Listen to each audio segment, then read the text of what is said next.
আর ভালো আছেন? পরমাস্তাম ভালো। কোথায় আসছেন? আমাদের এখানে? এটা না, তাহলে গাড়িটা পার্কিং করেন। রফিক শাহ নামবেন তো, নামলে চলে যাব। একটা কথা কি জানেন, এই বাড়িতে একটা পিচ্চি আছে, অনেক দুষ্টমি করে, বুঝছেন? মাঝে মধ্যে আমার এখানে আমার প্রচুর জ্বালায়। আমার মন চাই কি জানেন, ওরে প্যাকেট কইরা একবারে দেশের বাইরে একবারে পাস্তেল করে দিই। কি নাম আপনার? ইমরান। ইমরান সাহেব, আমি বুঝতে পারছি, যদি এমন কোনো বাচ্চা আসে আমি সামনে নিব। Thank you. কথাটা কিন্তু বুঝে। প্লিজ। স্যার যাবো কোথায়? চাকাতে?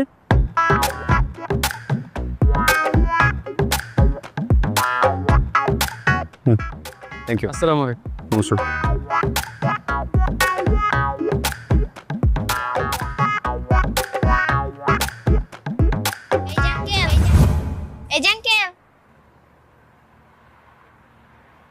এই আসুন।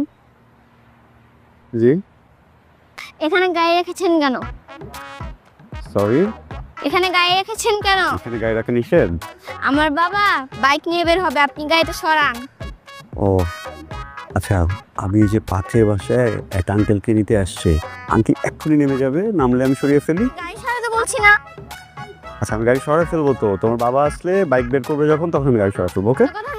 আপনি এত কথা বলেন কেন? আমার মা যদি এখানে থাকতো আপনার টেংরি ভেঙে ফেলতো।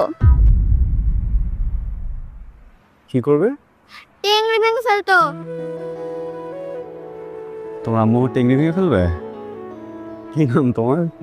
এসব ঠিক আছে, তোমার আম্মুকে আমি রিকোয়েস্ট করবো যে আমার টেঙ্গি না ভাঙে। ওকে? হ্যাঁ, এখন তুমি ভিতরে যাও, ঠিক আছে? গাড়ি সরাবো পরে। এখন আমার কথা শুনতেছেন না? আমি আপনার টেংরি ভাঙতেছি। সরি সরি সরি, আমি সরাচ্ছি গাড়ি। Sorry sorry. কি হয়েছে? তুমি অ্যাঙ্গেল এমন করছো কেন? ইটস ওকে, জাস্ট বাবু, তুমি আবার এরকম করছো? তোমাকে সবাই দুষ্টু ছেলে ডাকবে। সরি বলার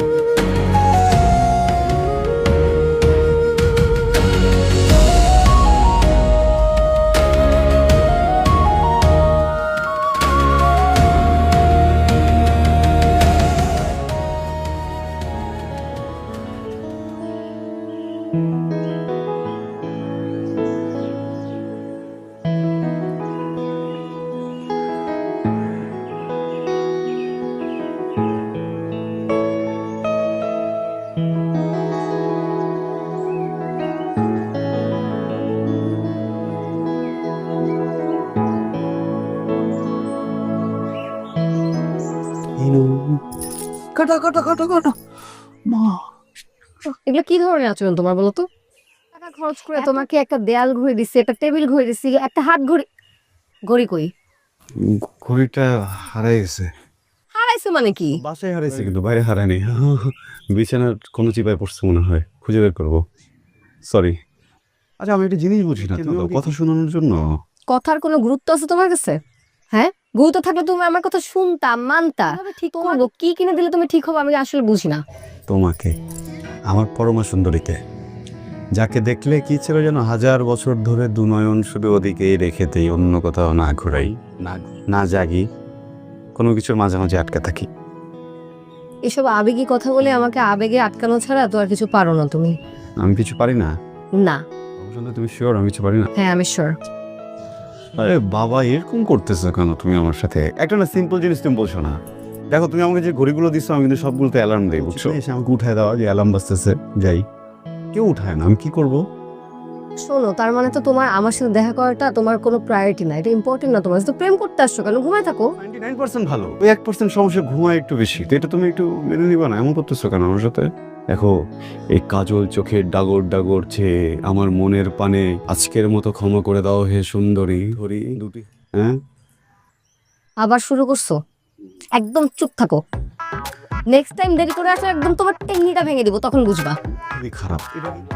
সম্পর্কের শুরুতে আমি একটু আমার লোকাল টোনে কথা বলতাম, ওটা কিন্তু তোমার পছন্দ হতো না। তখন কি বলতা, এইভাবে কথা বললে সম্পর্ক রাখবে। আগে 32টা দাঁতের মালিক ছিলাম, এখন আমি 30টা দাঁতের মালিক। এখন তুমি যদি আমার সামনে টেংরি টেংরি বলো, আমি কিন্তু আবার ওই যে ব্যাক টু দ্য প্যাভিলিয়ন, বুঝছো না, একদম জিম খাওয়া জম্বা। বাবার কাছে তো শুনো নাই, হ্যাঁ? বাবা তো জানে না যে তুমি আমার সাথে প্রেম করো। যেদিন ধরা খাবা, টেংরি ভাঙা শব্দটা কত ভয়ঙ্কর সেদিন টের পাবা। সেদিন আওয়াজ পাবা টেংরি ভাঙা, টুং টুং টুং টুং। মানে কি আসলে? ঠিক মানেটা তো আসলে আমিও জানি না, কিন্তু পায়ের কোনো অংশই হবে। 100টা চেংড়ি আজ পর্যন্ত তোমার কাছ থেকে আমাকে ছড়াই দেওয়া টেংরি নিয়ে। শোনো, তোমাকে আমি একটা কথা বলি, প্রেম যেহেতু আমি করছি, টেংরি যদি ভেঙেও ফেলে না, তোমার বাবা কেন, আমার বাবা তোমার কাছ থেকে আমাকে দূরে সরাতে পারবে না। বলি তোমার বাবাকে যে বলে দিও, পরম সুন্দরী এই শাহেদ এত দুর্বল টেংরি নিয়ে জন্মায় নেই যে কেউ চাইলেই ভেঙে দিতে পারে। প্রেমের পরীক্ষা যেহেতু দিতে আসছো, তখন বুঝবো তোমার টেংরিটা কত কিসের পরীক্ষা? প্রেমের পরীক্ষা। আরে প্রেমেও তো পরীক্ষা থাকে, প্রথম সাময়িক, দ্বিতীয় সাময়িক, তারপর বার্ষিক। ও, প্রথম পরীক্ষা কবে হয়ে গেছে মানে? এই যে আমাকে পড়ে গেছো। ও, তাহলে 80-তে 100 পাইছি, প্লাস ডাবল। দ্বিতীয় সাময়িক পরীক্ষা কবে বলো, প্রিপারেশন নিব। কিন্তু চলতেছে। হ্যাঁ, আগে বলবো না, রিভিশন দিতাম। আরে রিভিশন দেওয়ার এখানে কিছু নাই, তুমি ধরো জিনিসটা ঠিক মতো ম্যানেজ করে কন্টিনিউ করতে হবে। আমাকে ঠিক মতো করে যে যেগুলো টাইম ঝামেলা করতে সেগুলো করা যাবে না। জান, তাহলে একটা রিকোয়েস্ট করি, তুমি না আমার কাছে বার্ষিক পরীক্ষার প্রশ্নপত্র ফাঁস করে দাও, বুঝছো? তাহলে আমি দ্বিতীয় আর বার্ষিক একসাথে প্রিপারেশন নিব, ভালো পরীক্ষা দিব, পাস করবো, তোমাকে দিয়ে দেবো। ওটা তো আমার হাতে নাই। কার হাতে আছে? হেডমাস্টার নিবে। মাস্টারকে? আমার আব্বা। বাবাকে ম্যানেজ করে ফ্যামিলিকে রাজি করে বিয়ে, ওইটাই বার্ষিক পরীক্ষা, বুঝছো?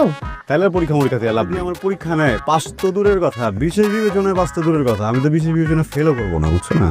আমি আগেই বুঝছিলাম তোমাকে দিয়ে সব ট্রাই হবে না, তুমি ট্রাইও করবা না, আমি জানতাম। আমি একটা কথা বলি বাবা, আমার কেমন যেন বিপি লো হয়ে যেতেছে, পেটটা গুড় গুড় গুড় করতেছে, বুঝছো? আমরা আর পরীক্ষার কথা না বলি, তুমি বাসায় যাবো, আসলে তোমাকে আগা দিই। আধাটা ঘন্টা লাগায় আমি এসব কামিজ, ওড়না, সালোয়ার সব ম্যাচিং করছি, ঝুমকা খুঁজে বাইর করছি, টিপ পরছি, চুড়ি পরছি। কি বাসায় যাওয়ার জন্য? তুমি কি আমার উবার ড্রাইভার, বাসায় বসে দিতে আসছো? না, তাহলে আমার মনে হয় তুমি রেস্টুরেন্টে যেতে চাও, বুঝতে পারছো? বাসা থেকে পকেট মানি দিচ্ছে না? হ্যাঁ, ভারী অ্যামাউন্ট। দেখো, বাসা থেকে পকেট মানি কিন্তু আমাকেও দিচ্ছিল, কিন্তু এই যে আমি ফুল আর চকলেট কিন্তু টাকা শেষ হয়ে গেছে। আজকে তোমাকে আমি খাওয়াইতে পারবো না বাইরে, একটা কাজ করো, বাসায় রান্না করো, নুডলস রান্না করে আমার বইলো, আমি সিঁড়ি ঘরে দাঁড়ায় থাকবো, তাও দুজন বসে নুডলস খাবো। আমি রান্না করতে পারবো না, তার মধ্যে বাসায় হেডমাস্টার আছে, সিঁড়িতে আসবে আমাদের সাথে নুডলস খাইতে। খাবা? বিশুদ্ধবার আমি নুডলস খাই না। তাহলে চলো নদীর পাড়ে ঝালমুড়ি খাই। ঠিক আছে, তুমি ঝালমুড়ি খেয়ে বাদাম খাবো, বুঝছো? এই সামনে আসলাম চাচা। কোন আসন চাচা? সামনে দেখো, দেখতে রিক্স আছে। কিসের রিস্ক হবে? দেখো। আসসালামাইকুম চাচা। ওয়ালাইকুম আসসালাম। কারা তোমাদের দুজনের সম্পর্ক কি? বাসা কোথায়? চাচা, আমরা দুজন মানে মানে মানে করছো কেন? আমরা ভাই তোমরা ভাই বোন? কেমন ভাই বোন? আর ভাই বোনই যদি হবে তাহলে হাত ধরে আছো কেন? সরি চাচা, আমরা ওই আপন মামাতো ফুফাতো ভাই বোন, ওরা আমি কলেজ থেকে বাসায় দিয়ে আসতে যাচ্ছি চাচা। বুঝলাম তোমরা মামাতো ফুফাতো ভাই বোন। মামাতো ফুফাতো ভাই বোন কি এরকম হাত ধরে রং ঢং করে? সরি চাচা, আমাদের ভুল হয়ে গেছে, মাফ করে দেন। এই মেয়ে, তুমি কোনো কথা বলো না কেন? ও তো কথাই বলতে পারে না, এই জন্য তো আমি ওরা প্রতিদিন আনা নেওয়া করি, তাই না? তুমি কথা বলতে পারো না? শোনো মেয়ে, তুমি যেহেতু কথা বলতে পারো না, কালকে বাসা থেকে বেরোনোর সময় কাগজ কলম নিয়ে বেরোবে, কাগজ কলমে লিখে দেবে, ঠিক আছে? চাচা যেটা বলছে তোর জন্য মনে রাখবা। ঠিক আছে স্যার। আসো, এত কথা বলতে পারে? ভণ্ড! উফ, মহল্লাটা একদম শেষ হয়ে গেল। দাঁড়াও, একটা বিহিত করছি। আমরা পোলা দেখছি, পাড়ার পর পাড়া এটা দেখছি, মাঙ্গের নাতি দেখছি, পেন্ডিল ছেলে আমি জীবনও দেখি নাই। ওরা দেখলে আর খোমারা দেখলে আমার কইলে মিলে পুরো জুলা জায়গা বেটা। কারণ কি মানে এলাকায় কোনো প্রেম করতে পারবো না মানুষে, পোলা আমি এক লোক হাঁটতে পারবো না। ছোটবেলা বড় ভাইকে একটা কথা কইতে শুনছি যে বুড়া মানুষ মানুষের না, মানুষের না। কিরে, কি রে, কার গোষ্ঠী উদ্ধার করতেছ? হ্যাঁ, কি হয়েছে মানে? এলাকা তো আমার এলাকা নাই রে, এলাকা হয়ে গেছে প্রশাসনিক অত্যাচারিত। মানে মানে আবার কি? এই যে আমাকে আসলাম কাকা থেকে সে পরিণত হয়েছে এখন ওসি আসলাম।